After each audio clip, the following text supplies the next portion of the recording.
আলাপে পিয়ালি পরিবারে আপনাকে জানাই অনেক স্বাগত। আজকে আমার নিবেদন সুবোধ সরকারের লেখা আমার মেয়ের বিশ্বজয়। পুরো লেখাটি শোনার জন্য অনুরোধ রইল এবং যদি ভালো লেগে থাকে ভিডিওটিতে একটি লাইক কমেন্ট করবেন আর অবশ্যই আমার চ্যানেলটিকে সাবস্ক্রাইব করে পাশে থাকবেন। হরমনপ্রীত কৌর যে ক্যাচটা নিলেন সেটা কোনো ক্যাচ নয়। 2000 বছরের গ্লানির টুটি মুঠোয় ভরে ডিপ কভারের দিকে দৌড় দিলেন। ডিপ কভার থেকে ভারতবর্ষের সমস্ত মাকে বলছিলেন, মা দেখো, মেয়েরা পারে। মা, তোমাকে একদিন ক্রিকেট মাঠ থেকে তাড়িয়ে দিয়েছিল পাড়ার ছেলেরা, বলেছিল যা উঠোনে বসে পুতুল খেল। মা, আমি সেই উঠোন থেকে উঠে এসেছি আরেকটা উঠোনে। মধ্যরাতে ঘরে ঘরে 60 কোটি চোখ তাকিয়ে আছে যে উঠোনের দিকে। সেই নবী মুম্বাইয়ের ভরা স্টেডিয়াম থেকে বলছি, মেয়েরা পারে। 3 স্পিনার, রাধা যাদব, দীপ্তি শর্মা, শ্রীচরণ, কই তাদের কানের দুল? কোথায় গেল লিপস্টিক?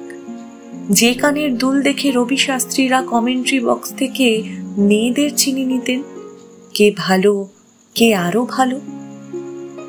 দর দর করে ঘামছে মেয়েগুলো, দৌড়চ্ছে বাউন্ডারির দিকে, ছুটন্ত বলের দিকে।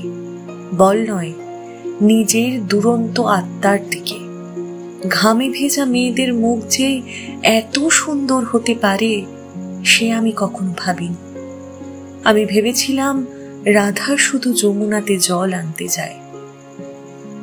বাংলার মেয়ে রিচা ঘোষ বললেন একটাই কথা ছিল, শরীরের শেষ বিন্দু দিয়ে দিতে হবে। সৌরভ যা পারেননি, রিচা সেই বিশ্বকাপ হাতে ধরলে। 22 রাত না ঘুমিয়ে যে মেয়েটা মাঠে নেমেছিল সে আরো 22 রাত জাগতে পারবে।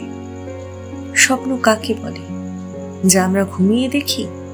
না না, স্বপ্ন বলে তাকে যা আজীবন ঘুমোতে দেয় না।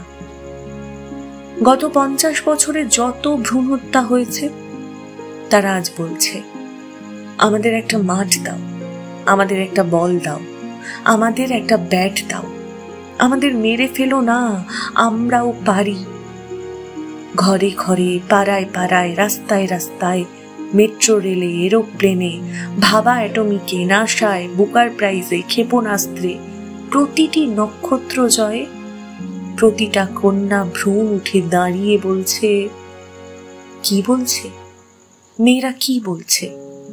মেয়েরা বলছে, আমাদের একটা মাঠ দাও, আমাদের একটা বল দাও, আমাদের একটা ব্যাট দাও, আমরাও সারা ভারতবর্ষকে আনন্দে, নবীন আনন্দে, গভীর আনন্দে, ইট চাপা আনন্দ থেকে ইট সরিয়ে মাতাল আনন্দে, তুরীয় আনন্দে, আসমুদ্র হিমাচল কাঁদিয়ে দিতে পারি।